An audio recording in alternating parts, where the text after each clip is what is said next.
Hello everyone, welcome to Gosport Railworks. My name is James and today we're doing another locomotive review.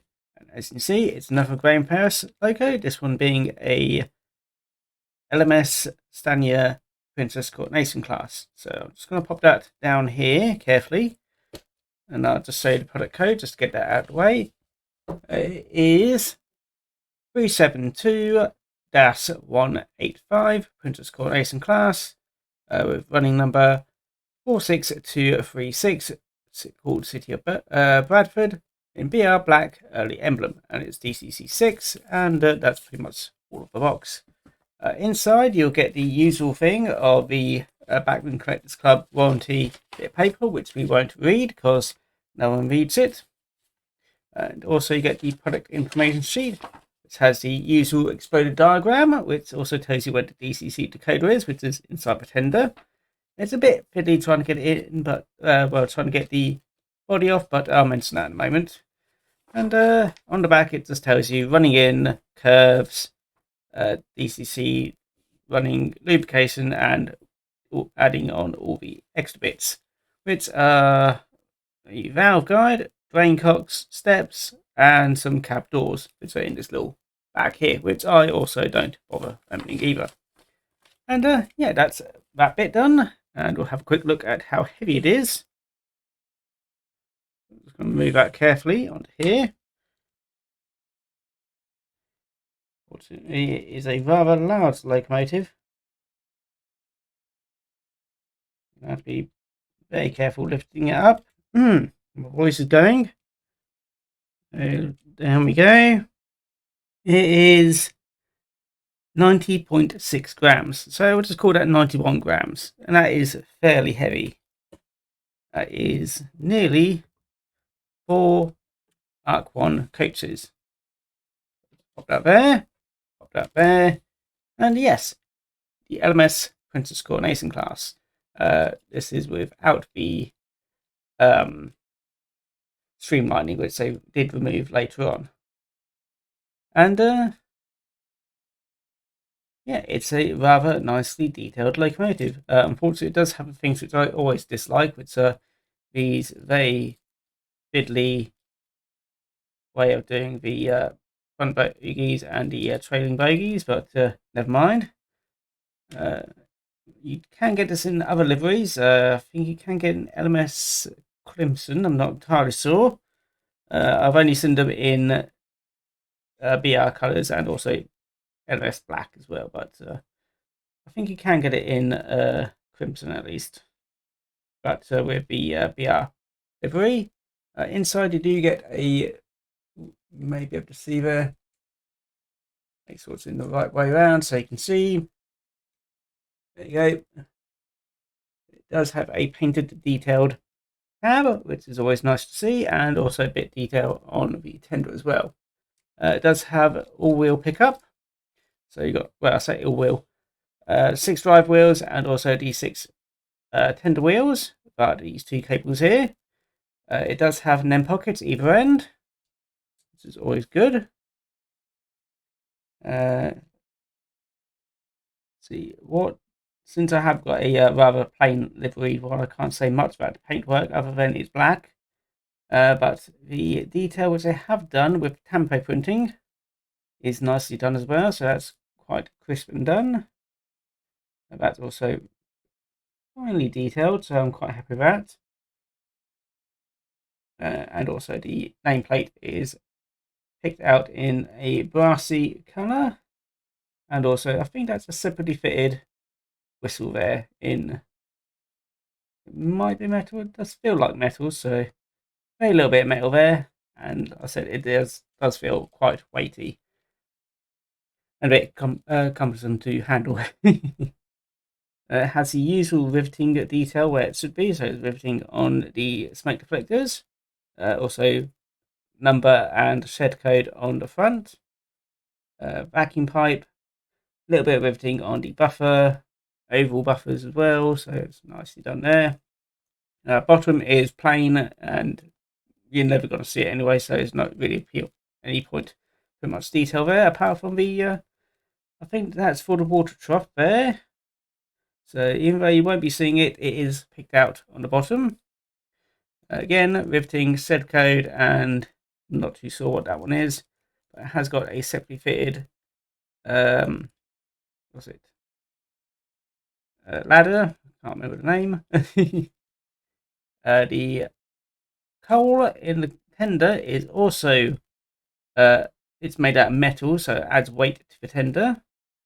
And yeah, to get the DCC coder in, best way to do it is basically very carefully run a finger or something like a spluter or whatever this tool's called, and basically just run it across here just to unhook the little lugs which are on either side. There's no screws needed because there's no screws on the bottom. But yeah, it's got a lot of detail where it should be. Also has got glazing, though I think one of mine, this was second hand, so put you back in. I'll do that in a moment. But yeah, it does have glazing, but do be a bit careful if it's trying to pop out. Yeah, I'm quite happy with that. Let's get it onto the turntable so I can show you it in a closer detail, and then tell you a bit more about the prototype itself, and then we can get it onto the layout and show you how this large beastie runs on my track. So I'll see you in a bit. The London, Midland and Scottish Railway Coronation class is a class of express passenger steam locomotives designed by William Stanier. They were an enlarged and improved version of its previous design, the LMS Princess Royal class, and on test were the most powerful steam locomotives ever used in Britain. The first 5 locomotives were built in 1937 at the LMS Crew Works at an average cost of £11,641 each. They were all intended to haul the Coronation Scot, so the locomotives and the special train sets bore a common livery. The locomotives were streamlined and painted Caledonian Railway blue with silver horizontal lines along each side of the locomotive. The special train sets that they hauled were painted in the same shade of blue and silver lining as repeated along each side of the coaches. Stanier, the designer of the locomotives, felt that the added weight and difficulty in maintenance due to streamlining was too high a price to pay for the actual benefits gained at high speed. George Ivett's 1945 report also recommended the removal of all streamlining casings, and they were removed from the fitted locomotives from 1946 onwards. The London Midland region, compared with some of the other regions, was slow to discard its big engines. By a matter of a few days, the Western region had managed to withdraw the whole of its King-class locomotives before the Coronation class lost its first.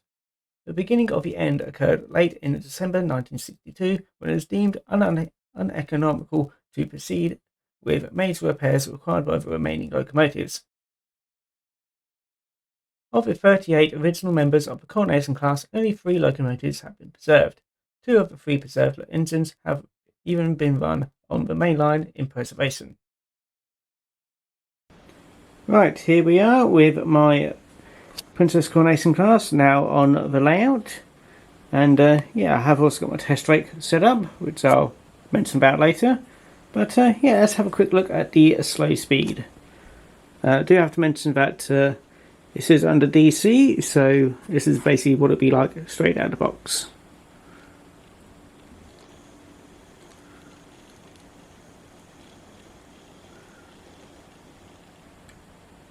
And in reverse.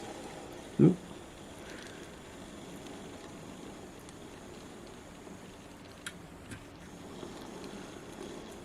Yeah, it's not too bad.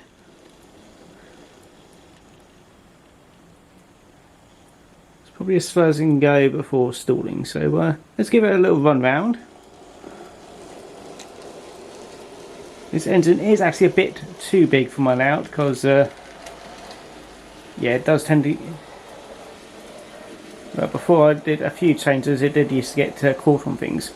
So,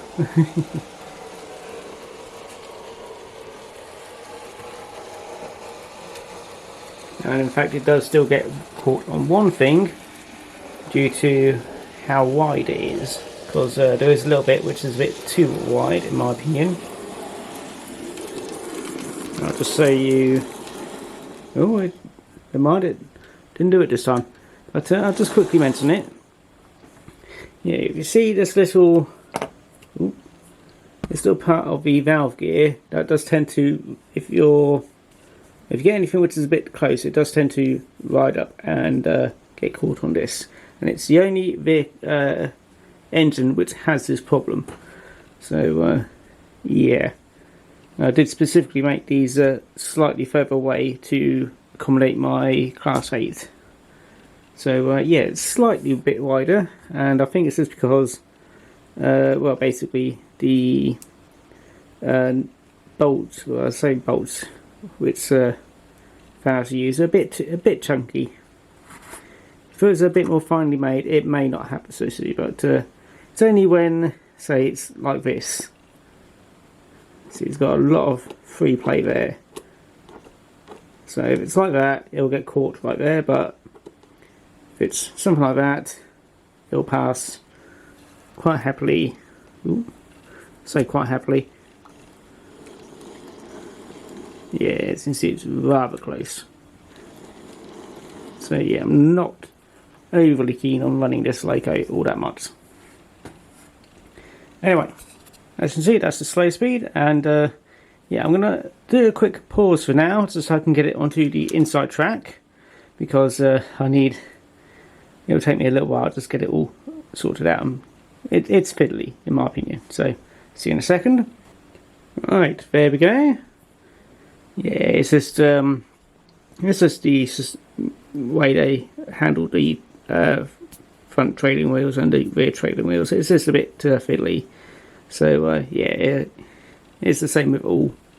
I don't want to say fast, but all 462s. So anyway, just so that people can see the valve gear running.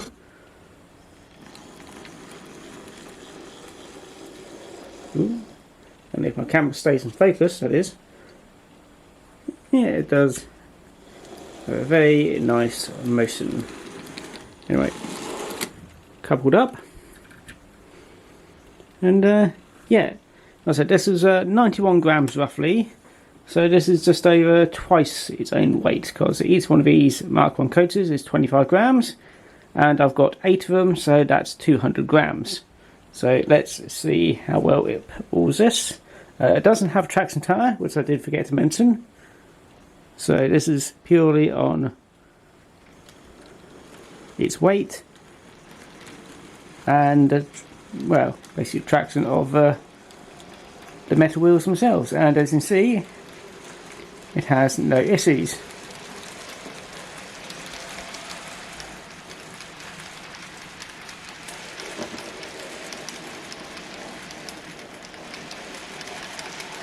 And it seems to have no issues pulling up the slight incline either.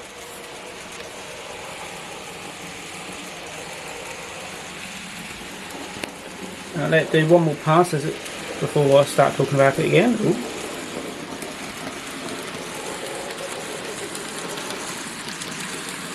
Just so I can get a nice shot of it going past.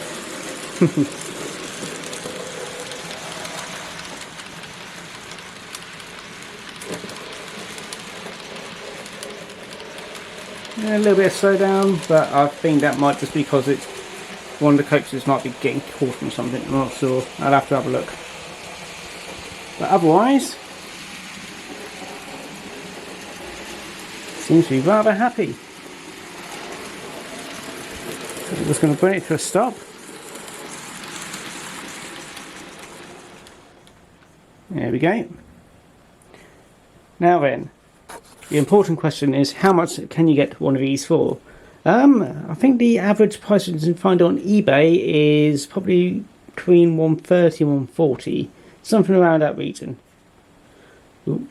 I actually got mine a bit cheaper because mine was actually damaged. So my voice is going in. One sec. There we go. But yeah, hay fever, unfortunately. But yeah, mine was actually missing some of these handrails and things on the tender and also the locomotive itself. I have since replaced them, so I've now got one which looks as it should be right out of the box. So yeah, I got mine a bit cheaper, but I did have to pay for a new body. So yeah, it still ended up being about 130 and £140. So yeah, if you think it's worth it, that's a different thing entirely. Let's give a good shot of it from here. But I think it's a decent runner. It's a bit long, in my opinion, but that's the prototypical thing. But that's just because my layout's quite tight in places. So yeah, it isn't one which I'm going to be running often. So yeah, it does have a few downsides there. Like I said, since the valve gear's got a bit bulky in places here and there, it can get caught. So let me know what you think. But otherwise, it is a very nice looking model, and it basically looks as it should do, really. Same day I haven't got one streamlining, but oh well. Anyway, like I said, do let me know what you think about the Princess Coronation class. Also, do let me know what I forget what my words are. Feel free to leave comments in the comment bit in the bottom. If you liked the video, feel free to comment, like and subscribe. And if you didn't like the video, well, I hope you enjoyed it anyway. And yeah, I'm going to take a break now because also hay fever's starting to act up. And yeah, it's a bit warm for me as well. So I'm going to send the Princess Coronation class on its way. And yeah, I'll see you again next time. Bye bye now. Ooh, a bit too sudden. Bye bye.